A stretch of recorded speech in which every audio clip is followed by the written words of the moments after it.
दोस्तों स्वागत है आपका बिहार न्यूज़ में। दोस्तों मैं हूं फिरदौस गनी और आप देख रहे हैं केडीवी लाइव। दोस्तों आज आ चुका है 3 मार्च। तो आज की बिहार की टॉप न्यूज़ लेकर आए हैं आपके लिए। तो चलिए दोस्तों स्टार्ट करते हैं आज की पूरे बिहार की टॉप न्यूज़। दोस्तों आज की इस वीडियो में क्या होने वाला है, हेडलाइन के माध्यम से एक झलक के नजर डालते हैं। तो बात करते हैं कि 8 मार्च के बाद महंगे हो सकते हैं एलपीजी सिलेंडर, पेट्रोल डीजल के दाम भी बढ़ सकते हैं। बिहार के 38 में से 31 जिलों की भूजल बेहद दूषित, त्वचा, लिवर और किडनी के लिए बेहद खतरा। बिहार के शहरों में गांव से ज्यादा बेरोजगारी, सामने आई बड़ी वजह। बिहार में मनरेगा का हाल, मांगने पर भी नहीं मिल रही है मजदूरों को रोजगार। दूध और रसोई गैस के दाम बढ़ने के बाद अब होटल रेस्टोरेंट में भी खाना पीना हो जाएगा महंगा। यूक्रेन में सामान छोड़कर कोई पैदल तो कोई ट्रेन से निकला बॉर्डर की तरफ, दहशत में बिहारी स्टूडेंट के माता पिता। पेट्रोल डीजल के बाद साबुन और डिटर्जेंट पाउडर भी हुआ महंगा। अब बात विस्तार से। तो बात करते हैं कि रूस और यूक्रेन के बीच भीषण युद्ध का असर दिखने लगा है। जहां सार्वजनिक क्षेत्र की तेल कंपनियों ने रसोई गैस की कीमतों में वृद्धि की है। कमर्शियल गैस सिलेंडर की कीमतों में 105 रुपए का इजाफा हुआ है। वहीं 5 किलो के रसोई गैस सिलेंडर छोटू के दाम भी 27 रुपए बढ़ गए हैं। ऐसे में माना जा रहा है कि 5 राज्यों के विधानसभा चुनाव के बाद घरेलू गैस सिलेंडर के साथ पेट्रोल डीजल के दाम भी बढ़ सकते हैं। आपको बता दो कि आखिरी चरण का चुनाव 7 मार्च को है। 1 मार्च से हुई बढ़ोतरी के बाद राजधानी दिल्ली में कमर्शियल सिलेंडर की कीमत 1907 रुपए से बढ़कर के 2012 रुपए प्रति सिलेंडर हो गई है। वहीं 5 किलो के छोटे गैस सिलेंडर के दाम 27 रुपए बढ़कर 569 रुपए हो गई है। जहां कंपनियों ने घरेलू गैस सिलेंडर की कीमतों में फिलहाल कोई बदलाव नहीं किया है। घरेलू गैस सिलेंडर की कीमत 6 अक्टूबर 2021 के बाद स्थिर है। ऐसे में चुनाव के बाद दाम बढ़ सकते हैं। पेट्रोल और डीजल की कीमत भी पिछले कई माह से स्थिर है। दोस्तों बात करते हैं कि अंतर्राष्ट्रीय महिला दिवस 2022 के अवसर पर बिहार की 2 महिलाओं को भारत सरकार सम्मानित करेगी। जब पटना जिला प्रशासन के ट्विटर हैंडल से बुधवार को इसकी जानकारी दी गई है। इन दोनों महिलाओं का नाम माया यादव और वंदना कुमारी है। दोनों पटना जिला की वैक्सीनेटर है। जहां इन्हें सबसे ज्यादा कोरोना टीका देने वाले देश के 74 चयनित टीकाकर्मियों में 9वां और 10वां स्थान प्राप्त हुआ है। इस नेक काम के लिए इन्हें भारत सरकार द्वारा अंतर्राष्ट्रीय महिला दिवस के अवसर पर सम्मानित करेगी। 74 चयनित टीकाकर्मी में 9वां और 10वां स्थान मिलने पर उन्हें पटना जिला प्रशासन की ओर से बधाई भी दी गई है। इस उपलब्धि से माया यादव और वंदना कुमारी बेहद खुश हैं। इनके काम की खूब चर्चा हो रही है।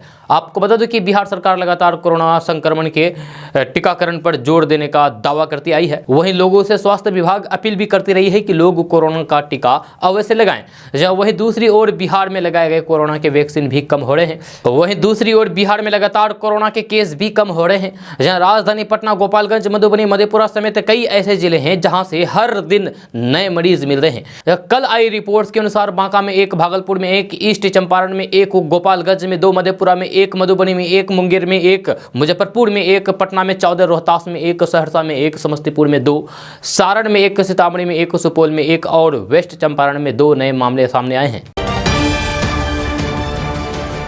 अब बात करते हैं कि होली को लेकर के रेलवे ने खास तैयारी शुरू कर दी है। जहां खासकर बिहार रूट पर स्पेशल ट्रेन चलाने की तैयारी अंतिम चरण में है और उसकी कभी भी घोषणा हो सकती है। होली त्यौहार उन कुछ गिने चुने त्योहारों में से है जिसमें बड़ी संख्या में प्रवासी बिहार आते हैं। ऐसे में ट्रेनों में टिकट के लिए मारामारी वाली स्थिति आम बात है। इस साल भी अधिकतर ट्रेनों में सीटों के लिए मारामारी चल रही है। हालांकि अगर थोड़ी बहुत स्थिति में बदलाव कर सकते हैं तो आपको सीट मिल जाएगी। कुछ ट्रेनों में सेकेंड सीटिंग ऑप्शन ले सकते हैं तो भी सीट की व्यवस्था हो जाएगी। ऐसे में 15 मार्च की तारीख में सीट देख सकते हैं। अगर 17 को एडजस्ट करते हैं तो भी सीट मिल जाएगी।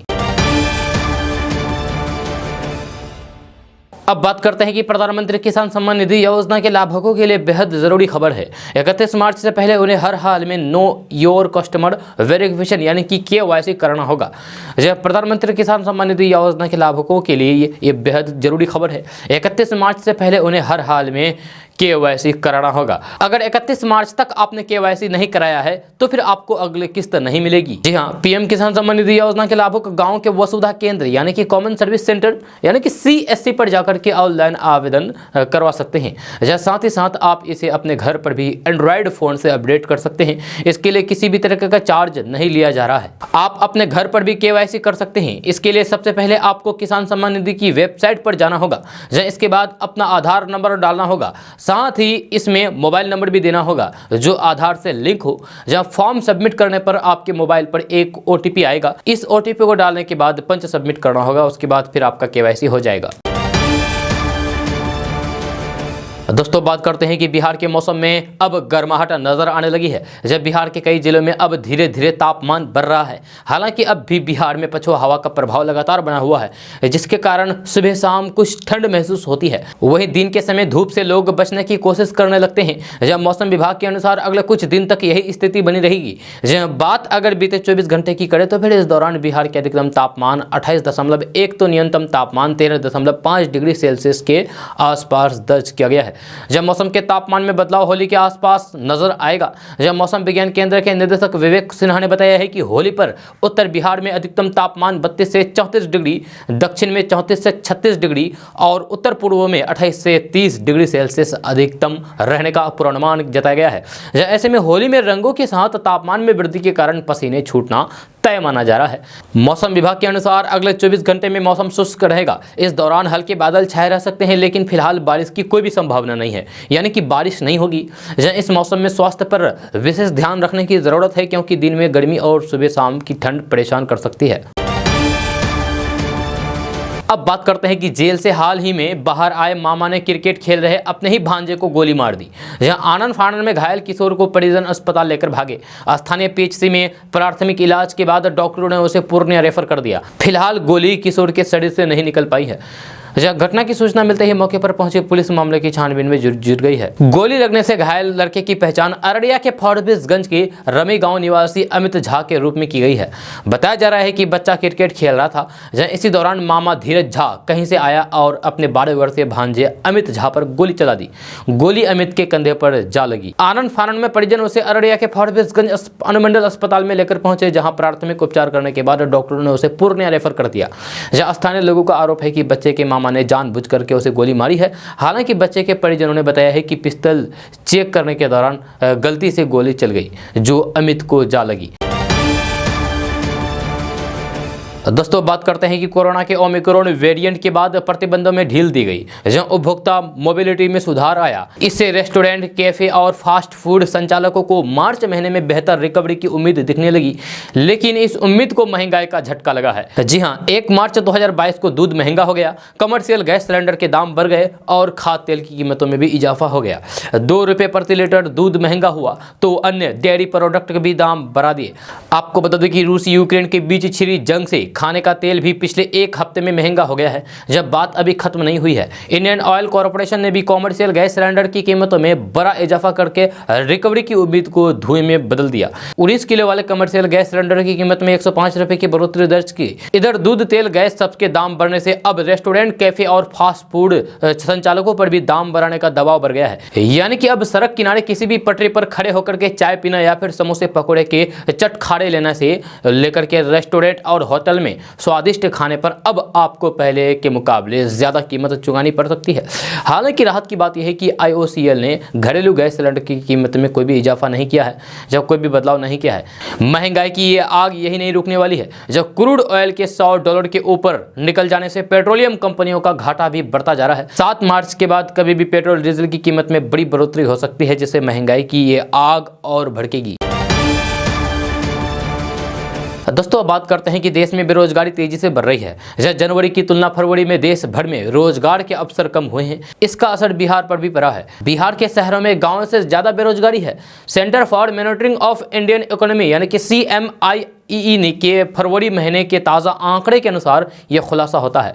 इसके मुताबिक बिहार के गाँव की बेरोजगारी दर 13.5% है, जबकि शहरों में 17.1% बेरोजगारी है। इसका मतलब यह है कि काम पाने के योग्य 100 लोगों में से 17 और 1000 में से 171 लोगों को ही काम मिल पा रहा है। राहत की बात इतनी बढ़ है कि बिहार में ये वृद्धि बहुत अधिक नहीं है। जनवरी में ये 13.3% थी, फरवरी में 14% है। कोरोना काल में काम धंधे बंद होने के बाद बड़ी बेरोजगारी बिहार में लगातार घट रही है। खासकर बिहार सरकार द्वारा संचालनागत परियोजनाओं में निवेश के कारण लोगों को काम मिलने में तेजी आ रही है। ग्रामीण इलाकों में मनरेगा जैसी योजनाओं के कारण खेती के साथ ही बाकी रोजगार भी लोगों को मिल रहा है। जहां रोजगार का संकट सिर्फ बिहार ही नहीं झेल रहे हैं, बल्कि देशव्यापी असर के दायरे में लगभग सभी राज्य आ गए हैं। अब बात करते हैं कि अगर आप भी हाईवे पर चल रहे हैं, सफ़र कर रहे हैं और किसी अकेली महिला को रात के अंधेरे में देख करके मदद की नीयत से भी गाड़ी रोकते हैं तो लूटपाट का आप शिकार हो सकते हैं। जहाँ हाईवे पर महिला का वेश धारण करके लोगों को लूटने वाला ऐसा ही एक गिरोह बिहार में पुलिस के हत्थे चढ़ा है, जो लोगों को आसानी से अपना शिकार बना लेता था। जब पुलिस ने मुजफ्फरपुर NH 22 पर भगवानपुर थाना क्षेत्र के गुडिया पुल के पास साड़ी पहन करके लूटपाट करने वाले इस गिरोह के एक साथी को पकड़ा है। दरअसल बिहार में हाजीपुर से मुजफ्फरपुर तक हाईवे काफ़ी महत्वपूर्ण है, जो उत्तर बिहार के पटना को जोड़ता है। इस सड़क पर पूरे दिन रात हर तरह के गाड़ियों की आवाजाही लगी रहती है। ऐसे में साड़ी पहनने वाला गिरोह लोगों को आसानी से अपना शिकार बना लेता था। इसी सड़क पर साड़ी पहनने एक महिला रात के वक्त टॉर्च जला करके मदद मांगती थी और कोई मदद की भावना से तो कुछ और सोचकर अपनी गाड़ी रोक देता था। जहाँ इसके बाद पूरा गिरोह मिलकर के गाड़ी वाले को लूट लेता था। यहाँ ट्रक चालक सहित लोगों को लूटने वाले गिरोह के एक सदस्य को पुलिस ने पकड़ा तो मामले का खुलासा हुआ। गिरफ्तार गिरोह थाना क्षेत्र के ही चकाकू गांव निवासी शिवचंद्र सिंह का बताया जा रहा है। गिरफ्तार अपराधी ने बताया है कि रात में साड़ी पहन करके महिला का वेश बना करके टॉर्च का इशारा देकर के ट्रक चालक को रोक लेता था और ट्रक रुकते ही गिरोह के अन्य सदस्य पहुंचकर ट्रक चालक को लूट लेते थे। अब बात करते हैं कि इस साल सर्दी की अवधि सबसे लंबा चली, जहां उसी तरीके से इस बार गर्मी भी खूब सताएगी। IMD के अनुमान के मुताबिक मार्च के तीसरे सप्ताह तक बिहार का औसत अधिकतम तापमान 35 से 37 डिग्री सेल्सियस तक पहुंच जाएगा। जहां दक्षिण बिहार के पठारी इलाकों में पारा उत्तरी, मध्य और पूर्वी बिहार की तुलना में अधिक रहेगा। जब मार्च के तीसरे सप्ताह में दक्षिणी बिहार में तापमान सामान्य से 2 डिग्री ऊपर तक पहुंच जाएगा। वहीं हिमालय से सटे इलाकों में न्यूनतम तापमान सामान्य या फिर इससे अधिक रहेगा। 1 मार्च से पटना समेत बिहार के 18 जिलों में पारा 28 डिग्री के पार पहुंच गया है। अब बात करते हैं कि बिहार में शराबबंदी को प्रभावी बनाने के लिए प्रशासन ने पूरी ताकत लगा दी है। जब रंगों के त्यौहार होली को शराब मुक्त की रणनीति तैयार हो गई है। होली में बाइक दस्ता शराबियों और फिर शराब के धंधेबाजों पर निगरानी रखेगा। बाइक दस्ता लगातार गश्त करेगा और पकड़े जाने पर कठोर कार्रवाई करेगा।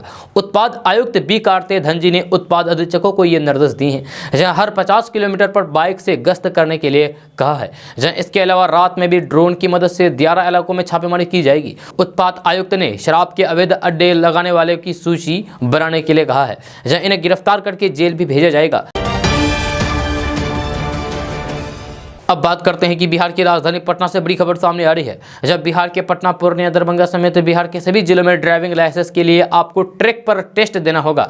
अगर आप इस टेस्ट को पास करेंगे तभी आपको ड्राइविंग लाइसेंस दी जाएगी। खबर के अनुसार ड्राइविंग लाइसेंस जारी करने की व्यवस्था में पारदर्शिता लाने के लिए परिवहन विभाग ने हर जिले में ड्राइविंग टेस्टिंग ट्रैक बनाने का फैसला लिया है। कई जिले में ड्राइविंग टेस्टिंग ट्रैक बनाए गए हैं, जहां इस ट्रैक पर ड्राइविंग टेस्ट देना अनिवार्य कर दिया गया है। आपको बता दूं कि परिवहन विभाग औरंगाबाद को छोड़कर के बाकी सभी जिलों में 2-2 मोटर वाहन प्रशिक्षण संस्थान भी खोलेगी। इसको लेकर के 15 जिलों में प्रशासनिक स्वीकृति दी जा चुकी है। साथ ही साथ सभी जिलों को दिशा निर्देश भी जारी कर दिया है। बिहार के किसी भी जिले में रहने वाले लोग मोटर वाहन प्रशिक्षण संस्थान, कार, बस, बाइक आदि चलाने का प्रशिक्षण ले सकते हैं। इसको लेकर के परिवहन विभाग बिहार के सभी जिलों में व्यवस्था करने जा रही है।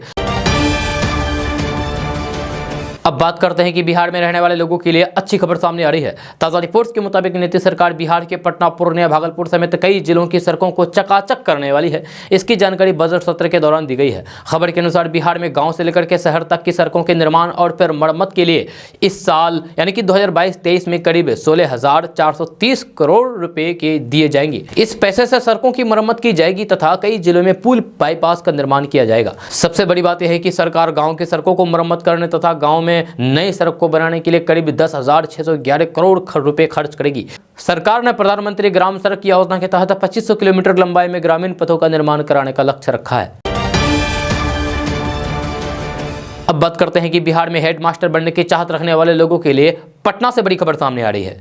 ताज़ा रिपोर्ट्स के मुताबिक बिहार के सरकारी स्कूलों में अब हेडमास्टर बनना इतना आसान नहीं होगा, क्योंकि अब इसके लिए एग्जाम देना होगा। खबर के अनुसार नीतीश सरकार ने यह फैसला लिया है कि प्रारंभिक विद्यालयों में 40,506 प्रधान शिक्षकों और माध्यमिक उच्च माध्यमिक विद्यालयों में 6,421 हेडमास्टरों की भर्ती को लेकर के 150 अंकों की परीक्षा ली जाएगी। इसके बाद मेरिट के आधार पर चयन किया जाएगा। आपको बता दूं कि बिहार में प्रधान शिक्षक और प्रधान अध्यापक के लिए लिखित परीक्षा होगी, जहां ये 2 घंटे की परीक्षा होगी। प्रत्येक प्रश्न 1 अंक के होंगे।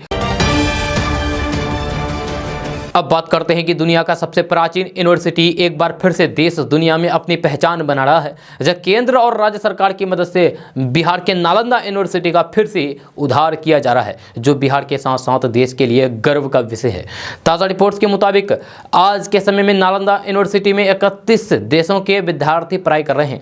राजगीर के 455 एकड़ लंबे चौड़े परिसर में नालंदा यूनिवर्सिटी को फिर से बनाया जा रहा है, जब विश्वविद्यालय की नई इमारतें 90% तक बन गई है। आपको बता दूं कि सरकार नालंदा यूनिवर्सिटी को अंतर्राष्ट्रीय विश्वविद्यालय के रूप में विकसित कर रही है।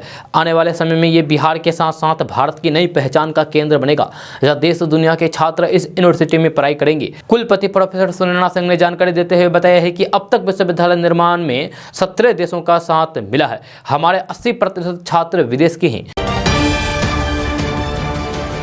अब बात करते हैं कि हवाई जहाज से यात्रा करने वालों के लिए अच्छी खबर सामने आई है। जब कोरोना का असर कम होने के बाद अब पटना एयरपोर्ट पर विमानों की संख्या फिर से बढ़ गई है। जब कोरोना को लेकर के जिन शहरों के लिए हवाई सेवा बंद थी, अब फिर से शुरू कर दी गई है। दरअसल कोरोना संक्रमण के काबू में आने के बाद विमान यात्रियों की संख्या बढ़ने लगी है। जहां होली में घर आने वालों की भीड़ को देखते हुए निजी विमान कंपनियों ने भी पटना के लिए अतिरिक्त उड़ान शुरू करने की घोषणा की है। एयरपोर्ट अथॉरिटी की ओर से नया समर शेड्यूल जारी कर दिया है। नए शेड्यूल में 100 विमानों की उड़ान शामिल है। जहां होली में देश के हर कोने से आने वाले यात्रियों की संख्या को देखते हुए प्राइवेट विमान कंपनियों ने अब पटना से पुणे, पटना से चंडीगढ़, पटना से रांची, पटना से अहमदाबाद की उड़ानों को फिर से शुरू करने की घोषणा की है। अब बात करते हैं कि राज्य आर्थिक सर्वेक्षण 2021-22 में पता चला है कि ग्रामीण बिहार के बड़े हिस्सों में भूजल में रसायन मिला हुआ है, जो पीने के लिए बिल्कुल भी सुरक्षित और उपयुक्त नहीं है। यही नहीं, ये पानी बड़ी आबादी के स्वास्थ्य के लिए नुकसानदायक तो है ही, साथ ही लगातार इस पानी को पीने वालों के लिए खतरा उत्पन्न कर रहा है। हाल ही में उप मुख्यमंत्री तारकिशोर प्रसाद द्वारा विधानसभा में पेश 16वीं बिहार आर्थिक सर्वेक्षण रिपोर्ट 2021-22 में कहा गया है कि बिहार में 38 जिलों में से 31 जिलों के ग्रामीण इलाकों में भूजल आर्सेनिक, फ्लोराइड और आयरन का मिश्रण है, जो इसे जहरीला बना देता है। अगर आप भी ये पानी पीते हैं तो फिर आपको ये बीमार बना देगा। यह रिपोर्ट में कहा गया है कि 38 में से 31 जिलों के ग्रामीण क्षेत्र में भूजल में आर्सेनिक, फ्लोराइड और आयरन का बड़ी मात्रा में मिलना इसे पीने वालों में स्वास्थ्य से संबंधित खतरा पैदा कर रही है।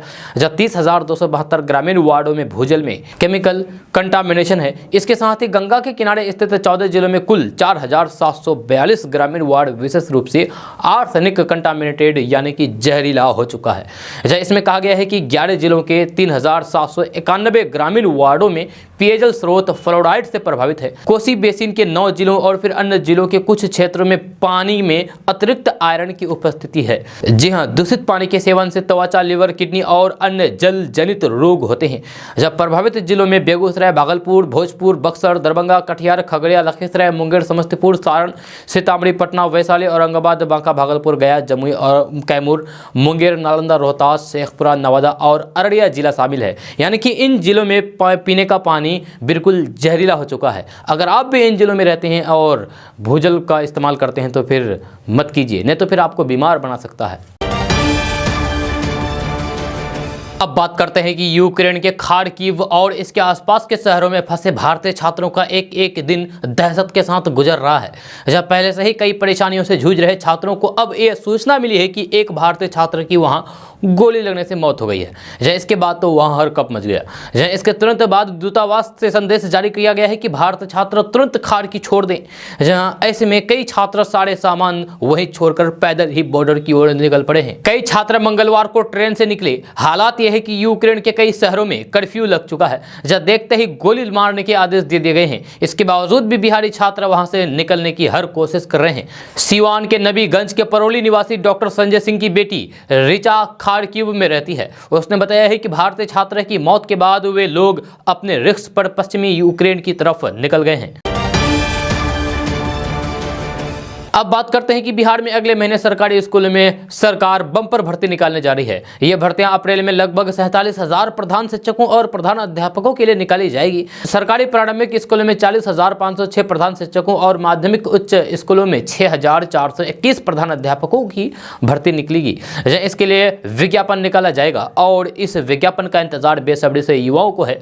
जब विज्ञापन निकलते ही आवेदन लेने की प्रक्रिया शुरू कर दी जाएगी। सरकारी स्कूलों के प्रधान शिक्षकों और प्रधान अध्यापकों की नियुक्ति के लिए बीपीएससी यानी कि बिहार लोक सेवा आयोग को जिम्मा दिया गया है। शिक्षा विभाग और बीपीएससी के बीच बनी सहमति के आधार पर अगले महीने से नियुक्ति प्रक्रिया शुरू करने का फैसला किया गया है। दोनों पदों पर नियुक्ति के लिए लिखित परीक्षा होगी। इस परीक्षा में 150 सवाल पूछे जाएंगे। अब बात करते हैं कि बिहार के पटना, भागलपुर, गोपालगंज, बक्सर समेत 18 जिलों के लोग ऑनलाइन या फिर ऑफलाइन दोनों माध्यम से जमीन सर्वे कर सकते हैं। इसको लेकर के राजस्व एवं भूमि सुधार विभाग के द्वारा दिशा निर्देश जारी कर दिया गया है। खबर के अनुसार ऑफलाइन के द्वारा जमीन सर्वे करने के लिए आपको सबसे पहले सर्वे शिविर से सर्वे फॉर्म लेना होगा। इस फॉर्म में आपको जमीन से संबंधित सभी प्रकार की जानकारी भरकर आपको सर्वे शिविर में जमा करना होगा। आपको बता दूं कि जब आप फॉर्म को सर्वे शिविर में जमा करेंगे उसके बाद सर्वे अधिकारी इस फॉर्म को सत्यापित करेंगे। इसके लिए आपको जमीन से संबंधित दस्तावेज की कॉपी भी आपको देनी होगी। जब वहीं अगर जमीन आपके पूर्वजों के नाम की है तो वंशावली बना करके जमा करना होगा। वहीं आप ऑनलाइन सर्वे कराना चाहते हैं तो फिर आपको www.dlrs.bihar.gov.in/default पर विजिट करना होगा। इस वेबसाइट पर जाकर के आप जमीन सर्वे का फॉर्म ऑनलाइन के द्वारा भर सकते हैं और जमीन के दस्तावेज को भी अपलोड कर सकते हैं। दोस्तों अब बात करते हैं कि भाग दौड़ की जिंदगी में हार्ट मरीजों की संख्या में तेजी से इजाफा हुआ है। जब कम उम्र में ही हार्ट अटैक आने लगा है जो चिंता का विषय बन गया है। लेकिन इसी बीच एक अच्छी खबर है, आपको हार्ट अटैक कब आएगा इसका पता 3 साल पहले ही चल जाएगा। जी हाँ, वैज्ञानिकों ने अब एक ऐसा ही टेस्ट खोज निकाला है जिसकी मदद से लगभग 3 साल पहले ही हार्ट अटैक की जोखिम का पता लगाया जा सकता है। इससे हार्ट अटैक से होने वाली मौतों का खतरा काफी हद तक कम हो जाएगा। अब आपके मन में सवाल उठ रहा होगा कि 3 साल पहले ही हार्ट अटैक की जानकारी कैसे मालूम हो जाएगी। तो एमजीएम अस्पताल के फिजिशियन डॉक्टर बलराम झा बताते हैं कि हाल ही में वैज्ञानिकों ने हार्ट अटैक के पूर्व पीड़ितों के सी रिएक्टिव प्रोटीन की जांच की है, यानी कि एक ऐसा संकेत जो इन्फ्लेमेशन के बारे में बताता है। उन्होंने ट्रोपोनिन का भी स्टैंडर्ड्स टेस्ट किया, जहां ये वो प्रोटीन है जो हार्ट डैमेज होने पर खून में से निकलता है। रिपोर्ट बताती है कि एनएचएस के करीब 2.5 लाख रोगियों में जिनका सीआरपी लेवल बढ़ा हुआ था और ट्रोपोनिन टेस्ट में पॉजिटिव पाए गए थे, उनमें 3 साल में मौत की संभावना करीब 35% थी। अगर सब कुछ ठीक ठाक रहा तो फिर लाखों लोगों की जान बचाई जा सकेगी। दरअसल ये वैज्ञानिकों की खोज से संभव हुआ है। इस खोज से सही समय पर मॉनिटरिंग और एंटी इंफ्लेमेटरीज दवाओं की सलाह देकर के लाखों लोगों की जान बचाई जा सकती है। जहां इंपीरियल कॉलेज ऑफ लंदन के चिकित्सक के अनुसार इस टेस्ट की खोज ऐसे समय पर हुई है जब अन्य टेस्ट से ज्यादा कमजोर लोगों में इसके खतरे की पहचान की जा रही है। एक रिपोर्ट में पाया गया है कि दिन में करीब 4 घंटे एक्टिव रहने से हार्ट डिसीज का खतरा 43% तक कम हो जाता है। ऐसे में लोगों को दिन में 4 घंटे शारीरिक व्यायाम या फिर योगा प्राणायाम आवश्यक रूप से करना चाहिए। दोस्तों बात करते हैं कि रूस यूक्रेन युद्ध के चलते इस वक्त इंटरनेशनल मार्केट में कच्चे तेल के दामों में आग लगी हुई है। जब क्रूड ऑयल $104 प्रति बैरल पहुंच गया है, इसके बावजूद भी घरेलू तेल की कीमतों पर कोई भी असर नहीं हुआ है। जहां आज भी पेट्रोल और डीजल के रेट में कोई भी परिवर्तन नहीं हुआ है। जब पिछले साल दिवाली के मौके पर केंद्र सरकार ने पेट्रोल डीजल पर एक्साइज ड्यूटी को कम कर दिया था, जिसके बाद से राज्य सरकारों ने भी पेट्रोल डीजल पर से वेट चार्ज कम कर दिया था। हालांकि इस कटौती के बावजूद भी पेट्रोल डीजल का रेट अभी भी कई राज्यों में $100 प्रति लीटर से ज्यादा है। दोस्तों बात करते हैं कि यूपी के मुख्यमंत्री योगी आदित्यनाथ ने विधानसभा चुनाव 2022 में भाजपा के 80% सीटें जीतकर सरकार बनाने का दावा किया है। इंडिया टीवी के शो में इंटरव्यू के दौरान मुख्यमंत्री योगी आदित्यनाथ ने एक सवाल का जवाब देते हुए कहा है कि उत्तर प्रदेश में भारतीय जनता पार्टी फिर से सरकार बनाएगी। उन्होंने कहा कि 10 मार्च को हम 80% सीटों पर विजय होकर के प्रचंड बहुमत से सरकार बनाएंगे। सीएम योगी ने कहा कि पहले 2 चरणों में मुझे लगता था कि गठबंधन व्रत बना सकता है, पर मुझे ताज्जुब हुआ कि वहां पर भी भारतीय जनता पार्टी ने बहुत अच्छी बनाई है, खासकर तब जब देश और विदेश की सारी साजिशें लगी हुई थी जब बीजेपी को पराजित करने के लिए। आज स्थिति यह है कि बहुत से विपक्षी नेताओं ने अपनी टिकट बुकिंग कर ली है बाहर जाने की। जब कोई इंग्लैंड तो कोई ऑस्ट्रेलिया की टिकट बुकिंग करा रहा है, तो कोई छुट भैया नेता नेपाल जाने की फिराक में है। दोस्तों बात करते हैं कि बिहार में शराब रोकने के लिए सारे जतन करके हार चुकी नीतीश सरकार ने अब नया दांव चला है। जब सरकार ने ये ऐलान किया है कि अब शराबियों को जेल नहीं भेजा जाएगा। शराब पीकर गिरफ्तार हुआ आदमी अगर ये बता देगा कि उसने शराब कहां से और किससे खरीदी थी, तो सरकार उसे जेल नहीं भेजेगी। लेकिन सरकार के इस फैसले को आरजेडी ने खून खराबा बढ़ाने वाला बताया है। राजद प्रवक्ता शक्ति सिंह यादव ने कहा है कि शराबबंदी खोलने के लिए नीतीश सरकार ने पहला कदम बढ़ा दिया है। शराबबंदी पूरी तरीके से ध्वस्त हो गया है। राजद प्रवक्ता शक्ति सिंह यादव ने कहा है कि इससे बिहार में खून खराबा बढ़ेगा। यह निर्णय अपराध को और बढ़ावा देगा। ये बात नीतीश कुमार को समझ लेनी चाहिए कि बिहार में अपराध क्यों बढ़ रहा है। आए दिन हत्या, लूट जैसे जघन्य अपराध चरम पर पहुंच गए हैं। एनसीआरबी की रिपोर्ट बिहार के लिए चिंता पैदा करती है। उन्होंने कहा है कि अगर कोई शराब पीने वाला किसी नेता, एसपी या फिर थानेदार का नाम ले लिया तो फिर क्या करेंगे? कोई शराबी ये कह देगा कि तेजस्वी यादव शराब बिकवा रहे हैं, तो क्या होगा? इस निर्णय से कोई भी विधायकों को फंसा भी सकता है। जहां उन्होंने कहा कि शराबबंदी तो एक बहाना है, इसके नाम पर वसूली हो रही है। जहां बिहार सरकार का मंत्री सबसे बड़ा शराब का डिस्ट्रीब्यूटर है और नीतीश कुमार उसे मंच से गुलदस्ता भेंट करते हैं। जहां शक्ति सिंह यादव ने कहा है कि सरकार का यह निर्णय निश्चित रूप से बिहार में अपराध और खून खराबा को बढ़ावा देगा। वैसे सरकारी अमलों में जो जानकारी मिल रही है उसके मुताबिक शराब मामले में सुप्रीम कोर्ट के सख्त तेवर से सत्ता में बैठे लोग सख्ते में हैं, लिहाजा आनन फानन में नियम कायदे बदलने के ऐलान किए जा रहे हैं। दोस्तों बात करते हैं कि यूक्रेन में मारे गए भारतीय छात्र नवीन के पिता ने बताया है कि 97% लाने के बाद भी उनके बेटे को भारत में एडमिशन नहीं मिला था, इसलिए उन्हें विदेश से भेजा गया। यूक्रेन रूस युद्ध में जान गंवाने वाले पहले भारतीय छात्र नवीन के जाने के बाद अब कर्नाटक से उनके पिता का बयान सामने आया है। जहां अपने बेटे की मौत से आहत पिता ने मीडिया को बताया है कि आखिर उन्हें नवीन को यूक्रेन में क्यों भेजना पड़ा। जहां अपनी बात रखते हुए उन्होंने भारतीय शिक्षा क्षेत्र में लागू आरक्षण नीतियों पर भी वार किया है। नवीन के पिता शेख रप्पा ने कहा है कि हमारे कुछ सपने थे जो अब बिखर गए हैं। मेरा बेटा, जिसने प्री यूनिवर्सिटी कोर्ट में 97% मार्क्स पाए थे, एक टैलेंटेड बच्चा था जिसे सिर्फ यहाँ के सिस्टम की वजह से बाहर पढ़ने जाना पड़ा, जिसमें प्राइवेट एजुकेशन इंस्टीट्यूट आपकी पहुंच से बाहर होते हैं। मैंने पता किया था कि मुझे किसी भी मेडिकल कॉलेज में उसका एडमिशन करवाने के लिए 85 से 1 करोड़ देने थे। जहाँ तब मैंने सोचा है कि मैं अपने बेटे को यूक्रेन भेजूंगा, लेकिन वो तो मुझे और ज़्यादा महंगा पड़ गया। जब नवीन के पिता ने मीडिया के माध्यम से सरकार से अपील की है कि वे लोग इस मामले में देखें। जब कहते हैं कि डोनेशन आदि बहुत बेकार चीज है, इसके चलते इंटेलिजेंट बच्चे पढ़ने के लिए विदेश जाते हैं। इंडिया में जगह पाने के लिए करोड़ों मांगे जाते हैं। जहाँ ऐसे में विदेश में वही शिक्षा, बल्कि अच्छी शिक्षा, वो भी बढ़िया उपकरणों के साथ मिलती है। यहाँ भारत में सिर्फ जाति के आधार पर मिलती है। दोस्तों बात करते हैं कि शहर में रहने वाले लोगों के लिए ट्रैफिक में फंसना शायद सबसे आम बात है। ये कुछ ऐसा है जो सड़कों पर कई तरह से देखा जाता है। जब लगातार हॉर्न बजाने के साथ लंबी कतारों से वाहन चलाने वाले अपना आपा खो देते हैं। फिर कई बार दोपहिया वाहन आगे निकल जाने के लिए लाइन से अलग होकर, अलग हटकर सड़क पर आगे से जाने वाले हिस्से की ओर ड्राइव करते हैं। जहाँ अचानक इधर उधर गलत तरीके से वाहन चलाने से बुरी तरीके से जाम हो सकता है। जाम को खत्म होने के लिए कई मिनट लग सकते हैं। ऐसी कठिन यातायात स्थिति में यात्रियों का ये कर्तव्य है कि वे एक निश्चित लाइन बनाए रखने के लिए सभी सही निर्णय लें और देरी ना करें। जहाँ सड़क पर धैर्य एक ऐसी चीज है जो हमेशा बड़े शहरों में नहीं देखी जाती है। लेकिन मिजोरम की एक तस्वीर ने हमें एक अच्छा खासा उदाहरण पेश किया है कि कैसे अनुशासन और नियंत्रण एक बड़े जाम के दौरान भी चीजों को अच्छा बना सकता है। यह बिना तारीख वाली तस्वीर जिसे इंटरनेट पर सर्कुलेट किया गया है। जाम में फंसी कारों और दोपहिया वाहनों की लंबी कतार दिखती है, लेकिन बड़े शहरों में देखे जाने वाले दृश्य इसके विपरीत होते हैं। एक भी गाड़ियों को सड़क की दूसरी पार घुसने की कोशिश करते नहीं देखा जा सकता है। आप जैसे कि तस्वीर में देख रहे हैं, यह सड़क का दूसरा हिस्सा आने वाले गाड़ियों के लिए पूरी तरीके से खाली है। जब संदीप अहलवाल नाम के एक यूजर ने ट्विटर पर इस फोटो को पोस्ट करते हुए यात्रियों के धैर्य और अनुशासन की तारीफ की है।